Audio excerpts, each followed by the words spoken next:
Hi everyone, and welcome to week 3 of the online course development program. This week we're going to do a little bit of a recap of what we've done in class.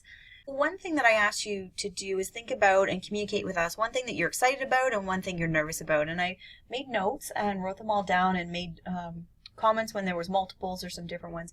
And then I used a free online program called Tagxito, which is linked in this email, to collect those. So you just put in, you can either link to a website full of words, or you can upload text file, or you can just type them in as I've done. And then the more often that it's mentioned, the larger it is. So, and you can put them into different shapes. So it can just be a generic shape, or this particular one, Tagxito, you can make into various shapes. So this was excited about, so I made a check mark.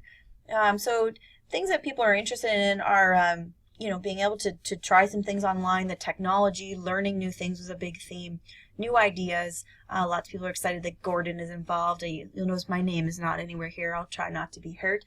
But moving on, so a lot of different things that people are excited about. So now when we look at what we're nervous about, this particular one I put in a little storm cloud. So things like the format of the course. So a lot of you are developing a 7-week course, and that's some stress. Time was a big theme that came up, and again, technology people were excited about, but they were also quite nervous about. We'll do the best we can to make sure the time you use with us is valuable, but also those time-saving tips, things like the template and such, we'll keep presenting those to you. So this was the area we didn't get to, and this is the whole concept of learning-centered environment. So I'm going to give a quick 2-minute spiel on this, and there's going to be a little worksheet attached to this for you to look at. You can fill it out, but it's not one that is required for us to collect. But if you took the Design for Online Learning series, this will be a bit of a review. But when we look at learning-centered environment, it's just like any other learning theory. But it's a good one that works really well in class, online, and hybrid. And it looks at what is the 4 main pillars of this learning-centered design. And you'll see it's learning, not learner. So a little bit different from the elementary and high school types of learning theories. But we're looking at, well, what is the function of content? Why do we have content? What is the role of the teacher? Where is the responsibility for learning? And what is the process and purpose of evaluation?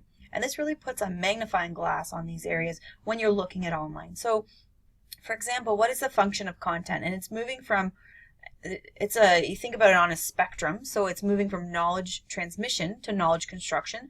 So why are they going through this material? Why are they looking at this textbook chapter? Why are they viewing this video? What is the purpose of it? And if it's moving again from that transmission, so what are they going to do with this content? When we look at the role of the teacher, this really stands out to me for online learning because you're just physically removed now.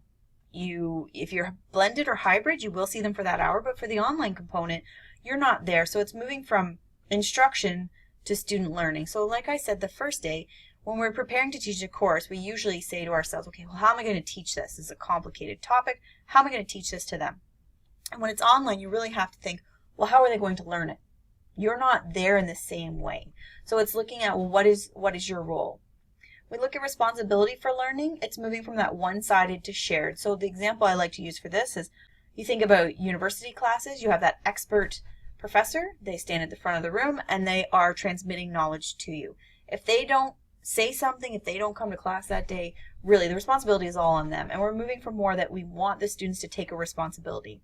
And when we're looking at online, sometimes just how you set up your course can help or hinder them taking responsibility. So if you set it up in a way that they can navigate, they can get to what they need to get to, you can help them take more responsibility. And the last one, again, integral to online, is what is the process and purpose of evaluation? Why this test? Why this discussion board? Why this assignment? And it's moving away from that fragmented feeling that you could have had in university or in college where, okay, we have 2 tests, we have 2 essays. I don't really see as a student how these are all connected, and making those more integrated. When your course is fully online, we do recommend that the students are doing something every week or at the minimum every other week. So larger assignments usually get broken down with feedback in between.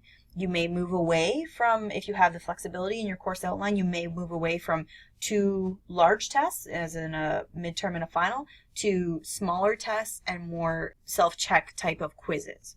So as I said, there's going to be a worksheet attached to this for you to take a look at with more information. And basically it's asking, well, what are you already doing in these 4 areas in class, and what might that look like online? So we'll touch back on that again. Last week, we were looking at outcomes and objectives for your course. And if you're falling a bit behind, don't worry, now is the time to catch up. Starting out in week 3, we're mapping out your course, project management, and laying out your course units. Week 1, the worksheet was a learner analysis worksheet. Week 2 is outcomes and objectives worksheet, and this week is course map worksheet. So right now you're just saving those. We're going to be collecting them next week. Within your dev shell, you should have a welcome message, your course outline posted, and this week we're looking at instructor bios. Kim has gone in and added her bio because it is an excellent one, so take a look at that. If you do not have your development shell currently, if it hasn't been built yet, well, one, you can be doing this sort of in Word document form and saving it, but please let me know because we may have had a disconnect somewhere between myself and IT, so please let me know.